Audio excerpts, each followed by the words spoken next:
akan banyak yang jatuh, akan banyak yang menerima tanda bilangan itu. Bukan aku tidak berfirman memberitahukan semua yang akan terjadi.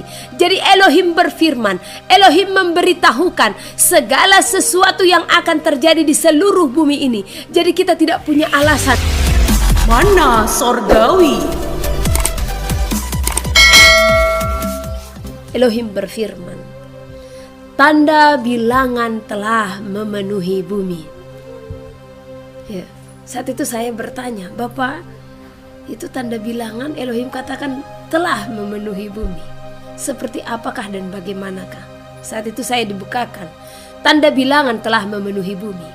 Dibukakan akan banyak orang yang nantinya akan menerima tanda bilangan tersebut karena mereka tidak berpengertian dan tidak berpengetahuan. Bahkan banyak mereka yang akhirnya menganggap itu hanya sebatas kemajuan teknologi. Oleh karena apa?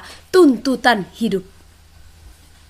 Disinilah pentingnya kita untuk mengenal Yang Maha Kudus, untuk mengenal Yang Maha Kuasa, untuk mengenal firman-Nya, untuk mengenal segala nubuatan, untuk mengenal segala apa yang tertulis, agar kita tidak terjerat, agar kita tidak terjatuh. Jadi tanda bilangan telah memenuhi bumi. Pengertian yang paling besar, di mana nantinya akan banyak manusia yang terjatuh dan menerima tanda bilangan tersebut. Oleh karena apa? Kurang bijaksana dan kurang hikmat. Makanya dikatakan di dalam Wahyu, milikilah hikmat dan bijaksana supaya saudara dan saya mengenal tanda bilangan tersebut, yaitu 666 dan apa yang dimaksud dengan 666. Saya lanjut membaca. Kenapa Elohim berfirman akan banyak yang jatuh, akan banyak yang menerima tanda bilangan itu? Karena mari kita simak bersama-sama.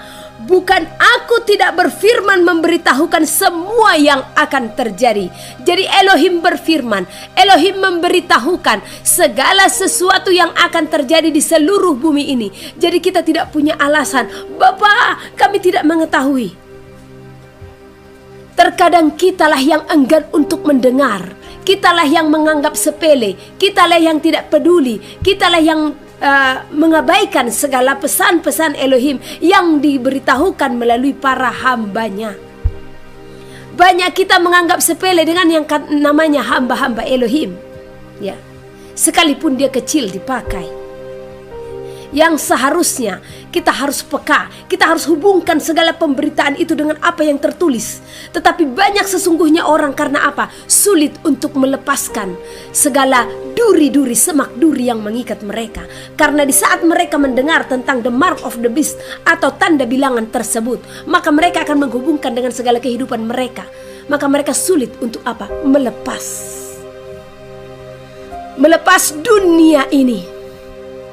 Ini masanya, ini akhirnya, perumpamaan tentang benih yang jatuh di semak duri. Ini akhir daripada semua. Karena nantinya akan banyak orang yang mengatakan mengenal atau mengetahui tentang Elohim, tetapi mereka sendiri terjebak dengan tanda bilangan. Karena tanda bilangan itu tidak akan menyatakan diri, hei kamilah 666. No, tidak seperti itu. Tetapi melalui hikmat yang akan ditaruhkan kepada saudara dan saya, maka kita pun akan bijaksana untuk menyikapi, untuk melihat segala keadaan. Sudahkah ini tanda bilangan yang dimaksudkan di dalam kitab Wahyu yang diberitahukan kepada Yohanes di Pulau Patmos? Jadi di sini Elohim katakan, bukan aku tidak berfirman memberitahukan semua yang akan terjadi. Aku berfirman supaya umat manusia tidak terjerat. Aku berfirman supaya umat manusia mempersiapkan segala sesuatu, supaya umat manusia mampu berdiri tanpa tanda bilangan tersebut. Horenaha kairalah sikaya rahu dedaha yanamaha karalahu dedahina alasana. Dikatakan akan mereka, akan tetapi mereka pun mengabaikan. Jadi Elohim melakukan berbagai cara menyelamatkan saudara dan saya.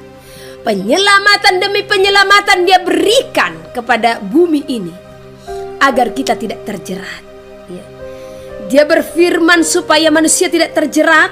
Dia berfirman supaya manusia mempersiapkan segala sesuatu supaya umat manusia mampu berdiri tanpa tanda bilangan tersebut. Karena tanda bilangan tersebut itu akan dipakai untuk membeli dan menjual. Tetapi Elohim telah berfirman kepada seluruh umat manusia agar di saat kita menemui zaman itu, atau ketemu di zaman itu, atau menghadapi zaman itu, kita telah mempersiapkan hidup kita. Kita bisa mandiri, kita bisa hidup tanpa membeli dan menjual. Itulah pentingnya dari tahun-tahun lalu, bahkan telah bertahun-tahun Elohim berfirman, keluar. Persiapkan segala sesuatu. Sekarang ini sudah di depan mata. Ya. Elohim menghimbau seluruh umatnya untuk bertahan hidup di saat masa itu terjadi, di mana kita tidak bisa membeli dan menjual tanpa tanda itu. Tetapi bagaimana engkau? Bagaimana saudara-saudara yang sudah mendengarkan itu? Bahkan melalui saya sendiri sudah saya sampaikan, bahkan dari tahun 2021. Belum lagi hamba-hamba Elohim yang lain, mereka sudah beritahukan dari tahun berapa, bahkan 1900-an pun ini sudah dikumandangkan. Ya. Dan sekarang di penghujung, Elohim semakin gencar memberitahukan. Tetapi di mana saudara? Apa yang saudara lakukan di saat mendengar itu? Ya. Masuk telinga kiri, keluar telinga kiri. Ya. Elohim berfirman supaya umatku bersiap-siap. Aku berfirman untuk melepaskan kehidupan bumi ini, untuk berjuang mempertahankan firmanku. Jadi Elohim sudah berfirman supaya kita melepaskan bumi ini dan kita berjuang mempertahankan firman. Jangan tunduk kepada tanda bilangan tersebut. Jangan tunduk kepada angka bilangan tersebut. Dan berjuang mempertahankan firman Elohim di saat engkau akan teraniaya. Hanya karena penolakanmu akan tanda bilangan itu, engkau pun harus mempersiapkan diri. Aku berfirman namun mereka mengabaikan firmanku. Mereka tidak percaya sehingga mereka menerima tanda bilangan tersebut. Jadi Elohim berfirman, namun manusia banyak yang mengabaikan firman-Nya. Banyak manusia tidak percaya dan menerima tanda binatang tersebut, yaitu apa? Tanda bilangan 666. Elohim berfirman, angka bilangan tersebut adalah angka bilangan di dalam diri manusia yang menentang Elohim, yang menjadikan dirinya sebagai yang berkuasa, yang meninggikan dirinya supaya disembah. Apakah ini sudah ada? Saya katakan iya, sudah ada dan sudah berdiri. Hanya manusialah yang tidak mengenal siapa dia. Yang sesungguhnya jikalau engkau memiliki hikmat Elohim, engkau telah melihat anti-Hamasiah telah berdiri di muka bumi. Dan merekalah yang berusaha untuk menguasai bumi ini. Mereka berusaha agar penyembahan umat manusia kepada mereka. Merekalah yang berdiri sebagai apa? Mesias-mesias palsu, nabi-nabi palsu, penyelamat palsu, pendamai palsu. Tetapi seberapa besarkah pengetahuan saudara untuk mengenal siapa mereka? Untuk mengetahui tanda bilangan itu? Apakah tanda bilangan itu tidak memenuhi bumi? Telah memenuhi bumi. Bahkan mereka telah memperkenalkan diri dengan berbagai cara. Hanya manusialah yang buta, tidak peka untuk melihat semuanya itu. Bahkan simbol-simbol mereka pun telah dinyatakan. ada salah satu gereja yang jikalau saudara melihat dan menyelidiki gereja tersebut, itu ada simbol Illuminati, simbol mata satu. Ya, ingat, di dalam tanda bilangan ini dahulu siapa yang disebut sebagai angka 666 atau bilangannya dahulu 616. Jadi ini kan banyak kerencuan, tidak tahu bagaimana. Ya, kaisar apa dulu yang disebut di sini? Dulu dia adalah seorang kaisar yang menyatakan diri sebagai yang berkuasa. Namun di zaman ini siapakah pembinasa keji yang berdiri di bait suci? Siapakah dia yang menyatakan diri sebagai seorang pendamai? Ya. Namun yang sesungguhnya yang berusaha untuk menguasai dunia ini. Mari buka mata saudara untuk melihat itu semuanya. Ya. Nah, sekarang tanda bilangan itu yang akan dinyatakan di dahi dan di tangan, apakah sudah mulai dikerjakan? Sudah dikerjakan. Mari saudara mengingat bagaimana Elohim berfirman, bahkan melalui pelayanan ini dan melalui pelayanan-pelayanan yang lainnya, bagaimana nantinya tanda bilangan itu akan dinyatakan kepada seluruh umat manusia, akan ditetapkan kepada seluruh umat manusia. Ya.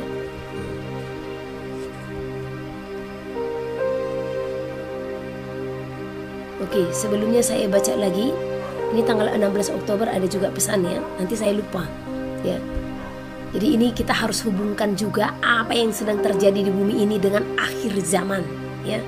Tanggal 16 Oktober, Elohim berfirman, Israel akan mengalami kerusakan, kesusahan, dan kehancuran. Ya. Perang akan semakin besar. Perserikatan bangsa-bangsa akan mencetuskan peperangan, dimulai oleh ketidaksatuan hati di antara bangsa-bangsa yang telah berlawanan. Semakin besar peperangan di penjuru bumi ini, maka semakin besar jugalah kesusahan di seluruh penjuru bumi. Sebab bangsa yang berperang mengalami kesusahan di dalam persediaan makanan, dan itulah yang akan menimbulkan kelaparan, dan semakin besar juga sampar di seluruh penjuru bumi. Satu hal yang harus diketahui, sesungguhnya masa perdamaian sesuatu yang sulit dilakukan di zaman ini. Sebab beberapa wilayah di berbagai penjuru bumi telah disepakati untuk direbut oleh wilayah berbagai bangsa-bangsa besar di penjuru bumi ini, sehingga bangsa-bangsa semakin menginginkan kekuasaan. Bangsa akan bangkit melawan bangsa, kerajaan akan bangkit melawan kerajaan. Kalau ini terjadi, bukankah sesungguhnya kita sudah ada di akhir zaman? Dan kita melihat bagaimana Israel saat ini. Walaupun seperti itu, mari kita tetap berdoa. Tetap berdoa, tetapi lihat, itu adalah cerminan. Yerusalem adalah cerminan di mana kita bisa mengetahui segala keadaan di bumi dengan melihat apa yang terjadi di bangsa itu saat ini. Ya. Dan bukan hanya apa yang terjadi di bangsa itu, kita melihat apa yang sedang terjadi di seluruh penjuru bumi. 2016 Elohim berfirman kepada saya, anakku, di saat Sodom Gomora akan disahkan di bumi ini dan memenuhi seluruh bumi, di sanalah aku Elohim tidak akan membiarkan bumi ini. Artinya apa? Bumi ini akan selesai, akan digulung. Di saat Sodom Gomora telah memenuhi bumi, maka kehancuran bumi telah dimulai. Kita lihat bagaimana Sodom Gomora sedang terjadi. Ya. Kita melihat bagaimana bangsa-bangsa telah melegalkan segala sesuatu yang berbau LGBT. Bukankah ini memancing kemurkaan? Bukankah dunia ini telah hilang kemuliaan Elohim? Ya. Bahkan bagaimana yang katanya pemimpin-pemimpin gereja, yang katanya para imam juga banyak yang mensahkan. Ya. Dengan apa? Mengizinkan mereka untuk mengadakan pernikahan di dalam gereja. Ada apa ini? Apakah dunia sudah kacau? Ya, dunia sudah kacau. Dunia sedang tidak baik-baik saja. Dunia berada di ujung tanduk. Apakah saudara akan tetap diam dan berpangku tangan? Saatnya bangkitlah, berdirilah, dan jangan berbuat dosa lagi. Sebab ini sudah masa penghujung. Oke, kita kembali kepada tanda bilangan. Sebenarnya tanda bilangan ini sudah mereka rancangkan, ya. Iblis tetap bekerja dan akan bekerja sampai akhirnya. Dan bahkan di akhir zaman dia akan semakin leluasa mengerahkan seluruh kekuatannya, sebab dia tahu akhir daripada iblis itu akan selesai dan mereka akan dicampakkan ke dalam api neraka. Dan ini masanya iblis bekerja sangat keras dan sangat giat. Mereka mengerahkan seluruh kekuatan mereka. Apakah engkau tinggal diam? Dan apakah engkau akan merasa di zona nyaman dengan semua ini? Disinilah saatnya engkau yang mengatakan diri sebagai anak-anak Elohim harus bangkit berdiri. Berperang melawan apa? Pemerintah-pemerintah, penguasa-penguasa, dan penghulu-penghulu serta roh-roh jahat di udara. Ini masanya peperangan itu dimulai. Ini masanya aniaya akan semakin besar kepada siapa? Kepada orang-orang yang memiliki kesaksian akan Elohim.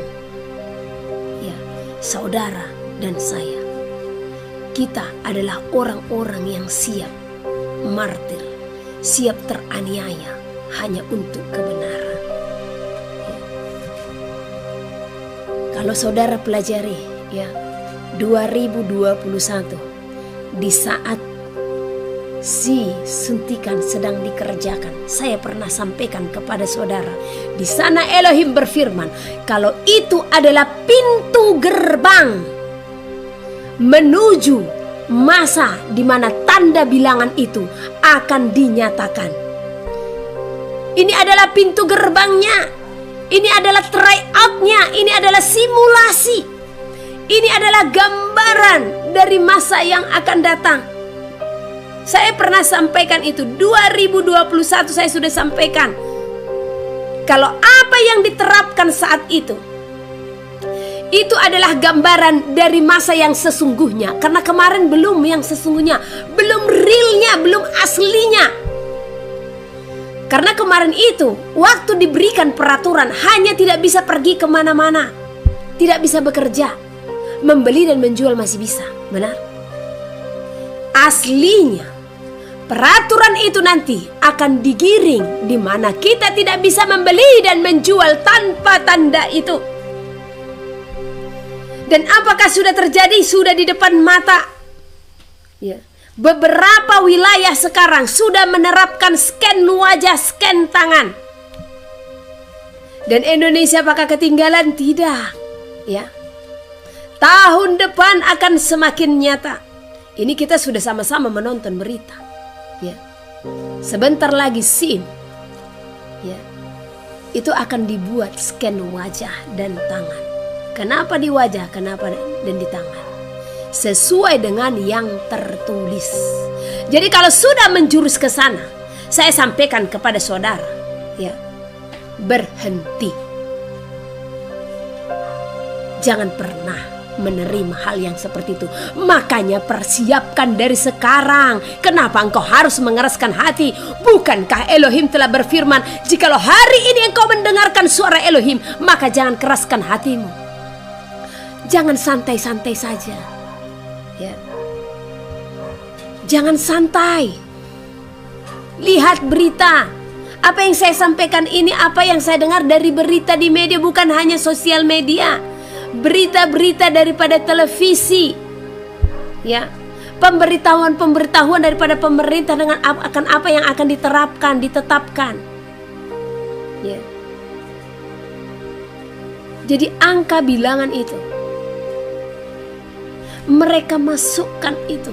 Itu bagian bukan dimasukkan ya. Itu semua apa yang ada nanti di hadapan kita itu bagian daripada angka bilangan tersebut. Angka bilangan tersebut ada apa itu? Sesuatu yang hendak menguasai dunia. Jadi sistem akan dibuat menguasai dunia. Kecil, muda, tua, semua, miskin, kaya, budak akan dipaksa untuk memakai tanda bilangan tersebut. Orang tidak akan bisa membeli dan menjual tanpa tanda itu. Mari kita buka dari Wahyu pasal yang ke-13.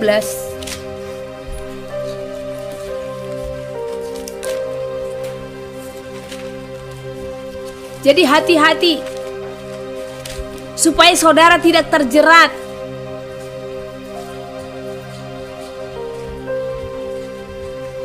Wahyu pasal ke-13 ayat 16. Ini nanti Wahyu akan kita kupas satu persatu. Ya.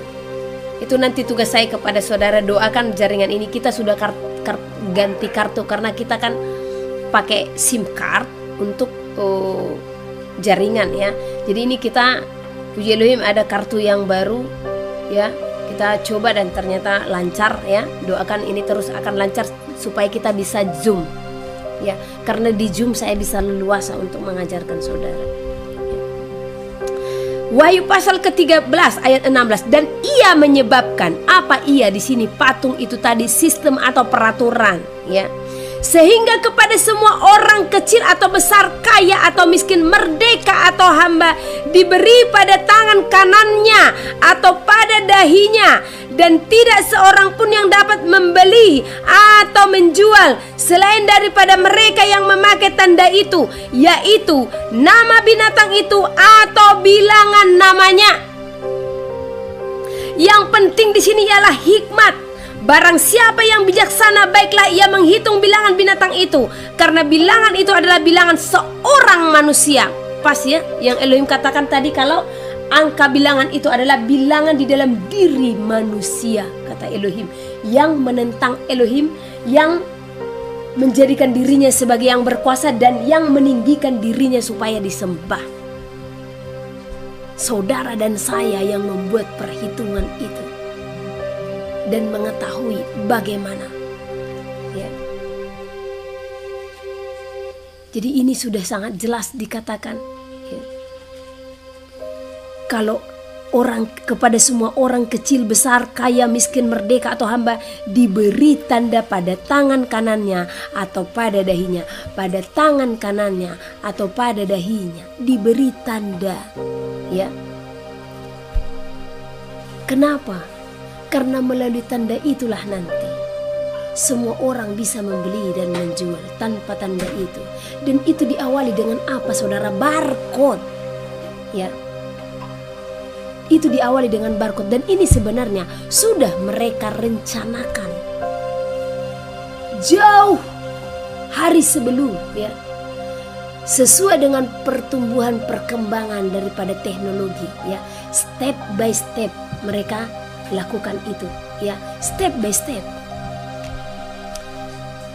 Barcode itu dimulai tahun 1970. Itu mulai dikasih barcode di barang ya, di mana-mana mulai dikasih barcode. Nah, kartu ya seperti Visa ya, Mastercard itu sudah ada dari 1960 ya. Nah, tahun 2008 itu sudah mulai dipasang chip kepada seperti sapi ya dan binatang-binatang. Sudah mulai dipasangkan chip kepada binatang terlebih dahulu, dan mereka mengontrol perkembangan daripada binatang ini melalui tanda chip yang dimasukkan ke dalam tubuh mereka. Itu 2008 sudah mulai digencar ya. Nah, 2019 ya, dimulai peraturan surat V ya, tahu ya? Nah, sudah diberikan peraturan aplikasi di mana kita tidak bisa pergi kemana-mana, kita juga tidak bisa bekerja tanpa aplikasi tersebut ya. Nah, tahun 2020 mulai gencar yang namanya Bitcoin ya. Dan tahun 2023 sudah mulai dicanangkan yang namanya barcode yang dimasukkan ke dahi dan ke tangan. Jadi orang sekarang sistem scan. Jadi orang sekarang sudah melakukan transaksi, ya. Mereka membayar hanya dengan scan di tangan. Bagaimana? Dan itu diawali dengan apa? Sistem digital. Saya kaget kemarin saya tonton berita 2025 SIM itu harus dipakai melalui scan wajah dan scan tangan. Kenapa harus scan wajah dan scan tangan? Siapa yang membuat peraturan ini? Dan apakah peraturan ini hanya ada di Indonesia saja? Tidak. Ya. Dari mana peraturan ini? Dari pemerintah. Siapa yang mengatur pemerintah, menyatakan kepada pemerintah untuk melakukan ini? Mereka yang menyatakan diri sebagai yang berkuasa. Apakah itu mutlak peraturan daripada pemerintah Indonesia saja? Tidak. Apakah itu mutlak daripada peraturan, ya, satu-satu wilayah? Tidak. Ini scan ini telah dibuat menjadi peraturan global di seluruh dunia. Berarti ada yang membuat peraturan ini. Ada yang mencanangkan peraturan ini. Itu yang harus kita ketahui. Jadi jangan saudara berpikir, ya, suntikan itu hanya di Indonesia, peraturan itu hanya di Indonesia. Kenapa bisa di seluruh dunia? Berarti ada dalangnya, ada seseorang, ya, atau ada oknum di balik semua ini yang mencetuskan dan dilakukan kepada bangsa-bangsa. Siapa yang sesungguhnya memerintah dunia saat ini? Itu yang harus saudara ketahui. Siapa kalau bukan Dia yang duduk dan berdiri, yang menyatakan diri sebagai yang berkuasa. Sudah ada, sudah. Bahkan seluruh bangsa pemerintahannya tunduk kepada yang merupakan angka bilangan tersebut, ya. Jadi apakah saudara masih berpangku tangan? Masih kurang percaya dengan apa yang saudara lihat? Masih menganggap ini sebatas kemajuan teknologi? Ya. Step by step itu dilakukan, ya. Kenapa harus scan tangan dan scan wajah? Saya sampaikan kepada saudara, di saat saudara scan tangan, di sana apa yang di scan? Sidik jari. Ini kita semua banyak garis-garis tangan kita ini. Dan tidak ada satupun manusia di muka bumi yang sama garis tangannya. Jadi di saat kita scan itu, ya, nah mereka pun telah mengetahui data kita. Dan di sanalah kita akan dikejar. Kalau sewaktu mereka akan mendata, kita tidak menerima sistem di mana nantinya kita tidak bisa membeli dan menjual tanpa tanda itu. Makanya saran saya dari sekarang, kalau ada yang namanya scan-scanan, sudahlah, lewatkan. Ya. Makanya keluar, hidup mandiri. Mampukan engkau hidup tanpa membeli dan menjual. Makanya bukan saatnya lagi saudara untuk berbisnis, mengejar kedudukan, mengejar jabatan. Bahkan saya sampaikan saatnya meninggalkan dunia ini. Fokus untuk apa? Kedatangan Elohim. Bukan saya katakan saudara untuk tidak bekerja. Ya. Banyak orang bertanya kepada saya, kalau seperti sistem Ibu Heni ini, ya di mana nanti lahan yang akan kita dapatkan? Ya. Yang mau saya tanyakan, siapa rupanya yang mau taat? Ya. Adakah yang mau taat akan hal itu? Dan kalaupun ada, apakah semua lahan-lahan di dunia ini akan terisi? Bahkan banyak lahan yang tidak terisi, karena yang taat pasti sedikit, karena yang ke sorga sangat sedikit, ya. Karena pikirannya terlalu jauh. Kalau semua nanti seperti Ibu Heni, seperti yang Ibu Heni katakan, ya penuhlah semua hutan-hutan segala macam. Masalahnya kan siapa yang taat? Kan itu. Elohim pun berfirman, sedikit mereka yang taat.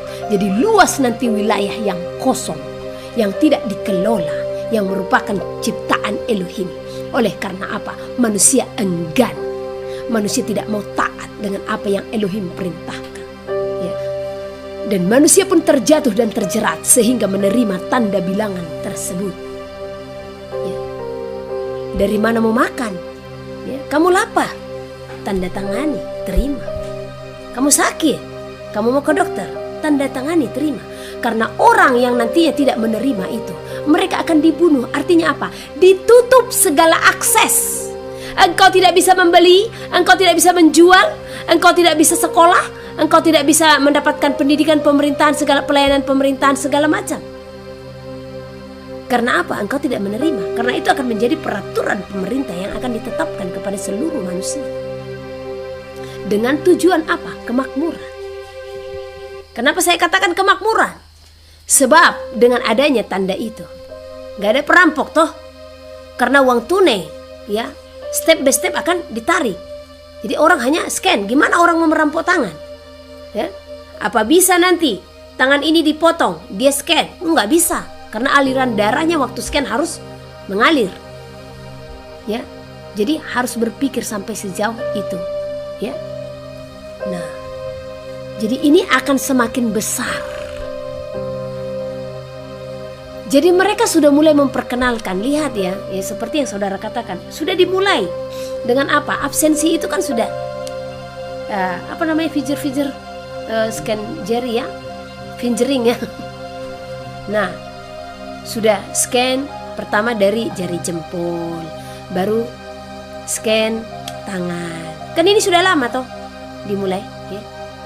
Dan ini berkembang scan wajah. Ya, dan di data aslinya nanti, ya, di mana akses keuangan kita di sana yang saudara lebih teruji, ya, kita tidak bisa lagi memegang yang namanya uang tunai, karena uang tunai perlahan-lahan akan ditarik karena digital sudah disahkan oleh pemerintah dan akan diberlakukan, dan sudah mulai diberlakukan. Saya tidak katakan akan diberlakukan, sudah diberlakukan, ya. Nah, digital ini sistem transaksinya ya hanya melalui apa? Scan. Yang pertama ya mungkin melalui aplikasi atau kartu atau bagaimana, tapi sekarang sudah berkembang ya. Mungkin gak sempat lagi kartu atau mungkin gak sempat lagi aplikasi. Karena saya masih sampaikan dulu kepada saudara, siapa tahu itu medianya melalui aplikasi, siapa tahu medianya melalui kartu ATM atau apapun ya. Tetapi sekarang ternyata apa? Sudah ditetapkan dan sudah dimulai transaksi itu melalui scan tangan dan scan wajah. Sudah lihat di berita kan yang seperti ini? Apa kita masih terdiam? Apa gereja-gereja masih katakan kalau ini adalah perkembangan teknologi? Ya, karena banyak gereja-gereja yang akan terjatuh dan terjerat kepada angka bilangan tersebut yang menganggap itu hanya sebuah kemajuan teknologi. Beberapa waktu tahun lalu, seseorang nelpon saya, ya, salah satu yang bekerja di bank, dan beliau mengatakan, ya, Bu, gimana ini? Kenapa, Bu? Apakah saya harus keluar dari sini? Kenapa? Karena kartu ATM akan diganti pakai chip. Saat itu kartu ATM saya belum pakai chip. Chipnya itu seperti SIM card itu ya. Saya bilang, oh belum Bu, nanti kalau kartu ATM Ibu hilang atau terblok, nah, maka diganti yang baru akan ada. Jadi saya katakan apa masalahnya? Nah, dia katakan yang menjadi masalah Bu, sebenarnya angka rahasianya itu adalah 666. Saya hanya katakan saat itu kita jalani dan lihat dulu, kalau memang itu sudah ditetapkan ya di wajah, di dahi dan di tangan, atau ditetapkan itu sebagai akses tidak bisa membeli dan menjual, maka keluar, saya katakan ya. Nah, jadi mari berjuang, karena kalau saudara sudah sempat menerimanya, jadi ini diberitahukan ya. Jadi kita yang mendengarkan ini, kalau memang sudah menjurus ke sana, saya katakan berhentikan. Makanya ambil tempatmu sekarang ya. Kalaupun kamu tidak bisa bepergian, ya sudah, tetapkan kamu di sana. Ya. Kalau sudah menerima tanda bilangan itu, apa yang menjadi bagian saudara? Dan Wahyu pasal ke-14 ayat 9 sampai ke-11. Jikalau seorang menyembah binatang dan patungnya itu dan menerima tanda pada dahinya atau pada tangannya, maka ia akan minum dari anggur murka Elohim yang disediakan tanpa campuran dalam cawan murkanya, dan ia akan disiksa dengan api dan belerang di depan mata malaikat-malaikat kudus dan di depan mata anak domba. Sampai situ aja. Oh, maka asap api yang menyiksa mereka itu naik ke atas sampai selama-lamanya. Dan siang malam mereka tidak berhenti-hentinya disiksa, yaitu mereka yang menyembah binatang serta patungnya itu, dan barang siapa yang telah menerima tanda namanya.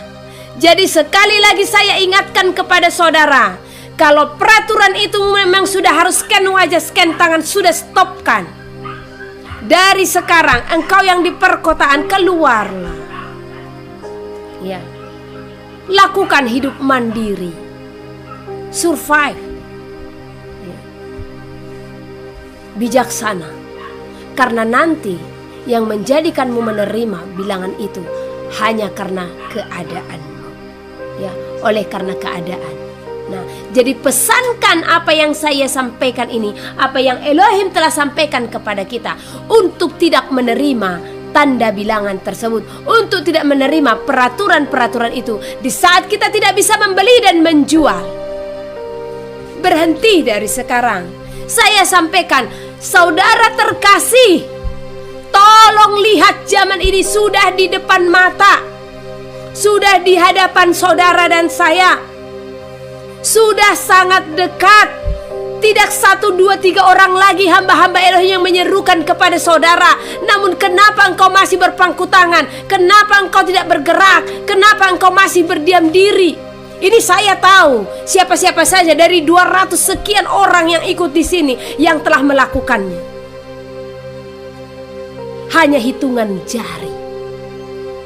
Bahkan saya bisa sampaikan hitungan saudara saat ini yang telah taat akan hal itu, bahkan yang telah hidup survive itu. Tidak sampai hitungan jari ini. Sayang sekali. Sayang sekali kalau di saat peraturan itu saudara bertindak. Bagaimana saudara bisa hidup?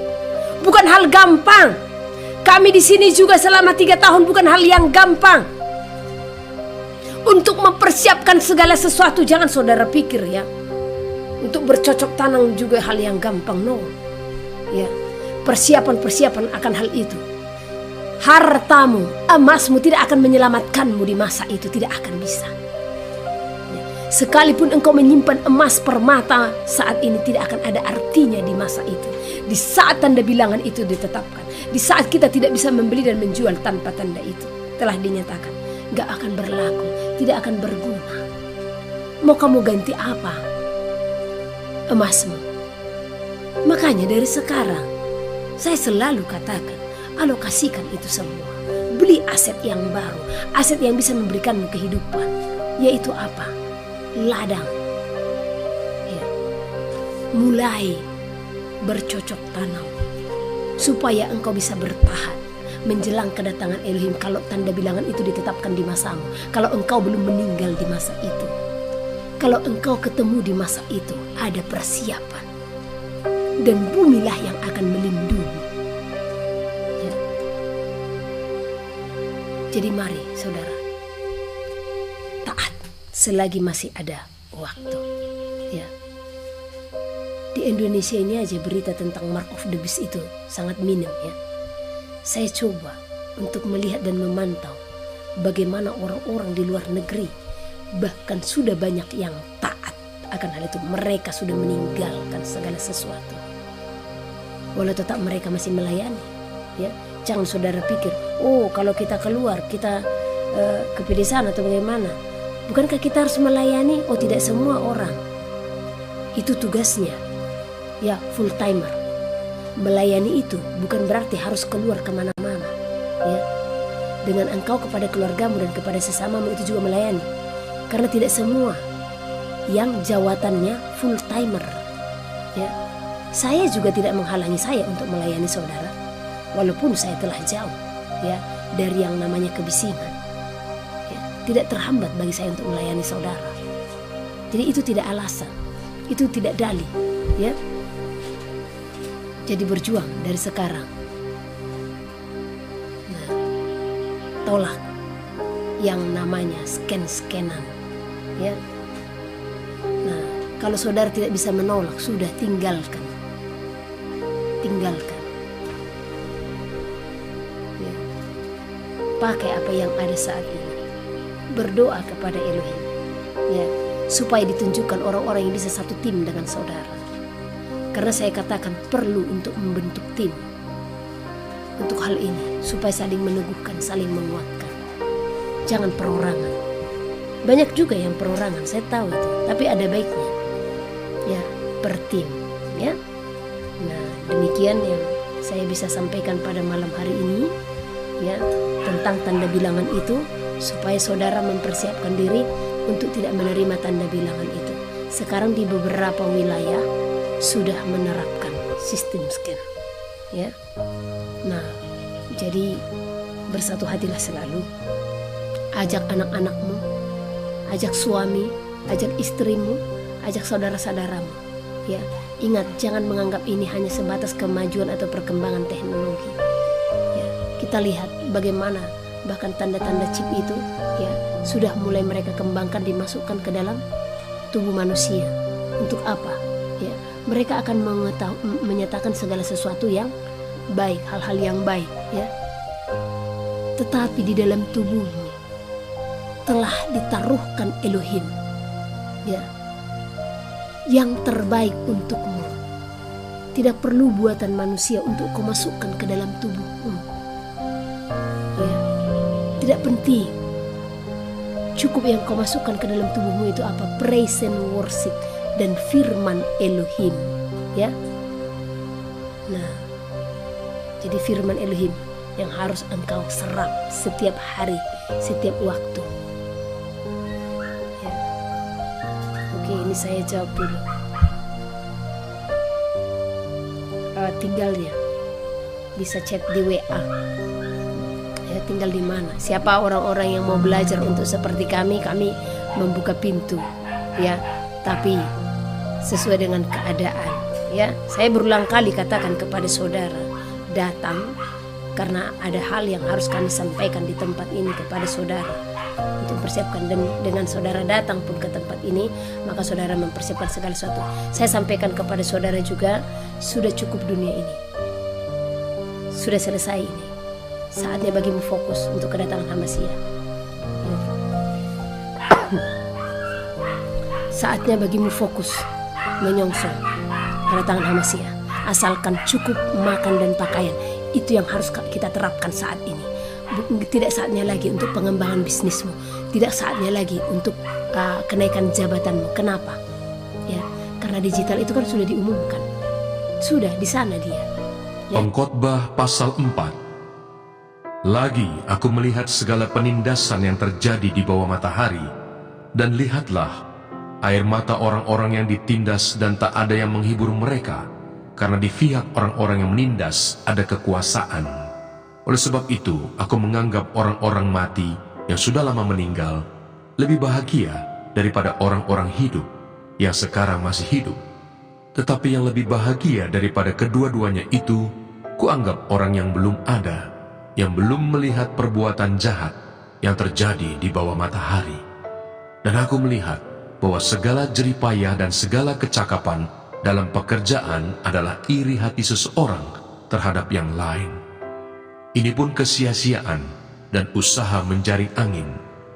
Orang yang bodoh melipat tangannya dan memakan dagingnya sendiri. Segenggam ketenangan lebih baik daripada 2 genggam jerih payah dan usaha menjaring angin. Kesia-siaan dalam hidup. Aku melihat lagi kesia-siaan di bawah matahari. Ada seorang sendirian, ia tidak mempunyai anak laki-laki atau saudara laki-laki. Dan tidak henti-hentinya ia berlelah-lelah. Matanya pun tidak puas dengan kekayaan. Untuk siapa aku berlelah-lelah dan menolak kesenangan?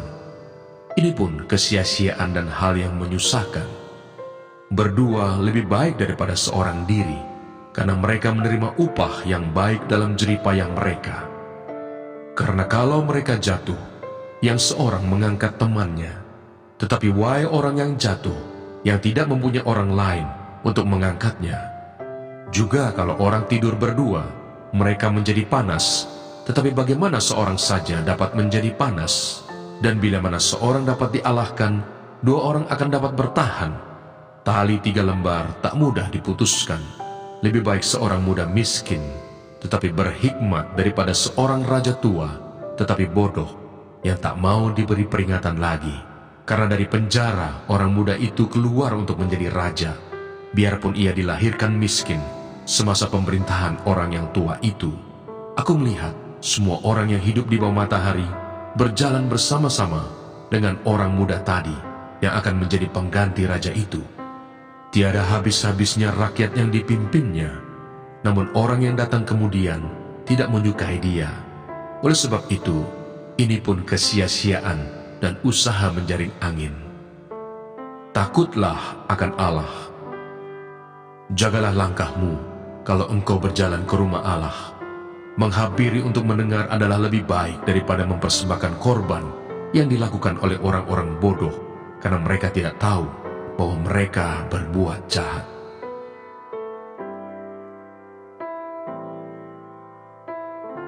Pengkhotbah pasal 5. Janganlah terburu-buru dengan mulutmu, dan janganlah hatimu lekas-lekas mengeluarkan perkataan di hadapan Allah. Karena Allah ada di surga dan engkau di bumi. Oleh sebab itu, biarlah perkataanmu sedikit. Karena sebagaimana mimpi disebabkan oleh banyak kesibukan, demikian pula percakapan bodoh disebabkan oleh banyak perkataan. Kalau engkau bernazar kepada Allah, janganlah menunda-nunda menepatinya, karena ia tidak senang kepada orang-orang bodoh. Tepatilah nazarmu. Lebih baik engkau tidak bernazar daripada bernazar tetapi tidak menepatinya. Janganlah mulutmu membawa engkau ke dalam dosa, dan janganlah berkata di hadapan utusan Allah bahwa engkau khilaf. Apakah perlu Allah menjadi murka atas ucapan-ucapanmu dan merusakkan pekerjaan tanganmu? Karena sebagaimana mimpi banyak, demikian juga perkataan sia-sia banyak. Tetapi takutlah akan Allah. Kesia-siaan kekayaan. Kalau engkau melihat dalam suatu daerah orang miskin ditindas dan hukum serta keadilan diperkosa, janganlah heran akan perkara itu, karena pejabat tinggi yang satu mengawasi yang lain. Begitu pula pejabat-pejabat yang lebih tinggi mengawasi mereka. Suatu keuntungan bagi negara dalam keadaan demikian ialah kalau rajanya dihormati di daerah itu. Siapa mencintai uang tidak akan puas dengan uang, dan siapa mencintai kekayaan tidak akan puas dengan penghasilannya. Ini pun sia-sia. Dengan bertambahnya harta, bertambah pula orang-orang yang menghabiskannya. Dan apakah keuntungan pemiliknya selain daripada melihatnya? Enak tidurnya orang yang bekerja, baik ia makan sedikit maupun banyak, tetapi kekenyangan orang kaya sekali-kali tidak membiarkan dia tidur. Ada kemalangan yang menyedihkan kulihat di bawah matahari. Kekayaan yang disimpan oleh pemiliknya menjadi kecelakaannya sendiri. Dan kekayaan itu binasa oleh kemalangan, sehingga tak ada suatu pun padanya untuk anaknya. Sebagaimana ia keluar dari kandungan ibunya, demikian juga ia akan pergi, telanjang seperti ketika ia datang, dan tak diperolehnya dari jerih payahnya suatu pun yang dapat dibawa dalam tangannya. Ini pun kemalangan yang menyedihkan. Sebagaimana ia datang, demikian pun ia akan pergi. Dan apakah keuntungan orang tadi yang telah berlelah-lelah menjaring angin? Malah sepanjang umurnya ia berada dalam kegelapan dan kesedihan, mengalami banyak kesusahan, penderitaan, dan kekesalan. Lihatlah, yang kuanggap baik dan tepat ialah kalau orang makan minum dan bersenang-senang, dalam segala usaha yang dilakukan dengan jerih payah di bawah matahari selama hidup yang pendek yang dikaruniakan Allah kepadanya. Sebab itulah bahagiannya. Setiap orang yang dikaruniai Allah kekayaan dan harta benda dan kuasa untuk menikmatinya, untuk menerima bahagiannya, dan untuk bersukacita dalam jerih payahnya, juga itu pun karunia Allah. Tidak sering ia mengingat umurnya, karena Allah membiarkan dia sibuk dengan kesenangan hatinya.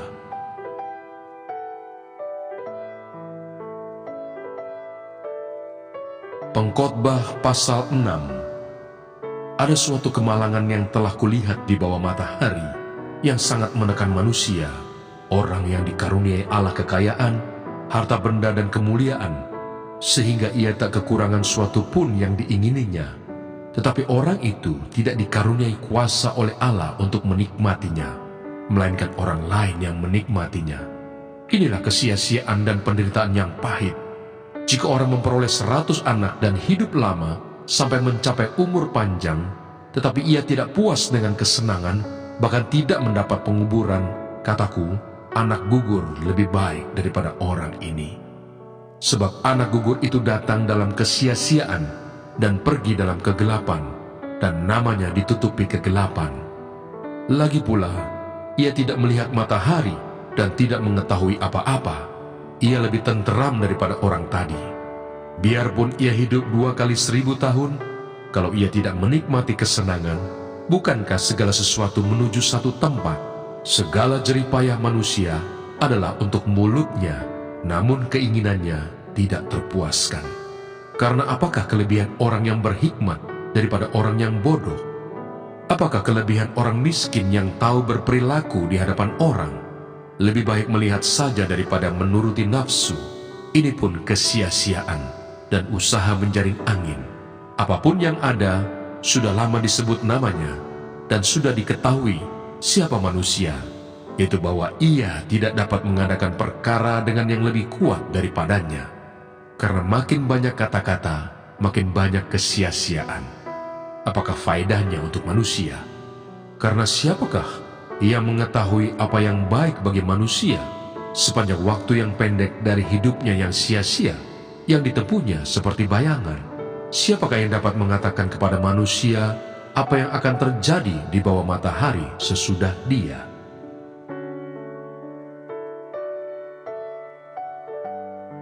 Pengkhotbah pasal 7.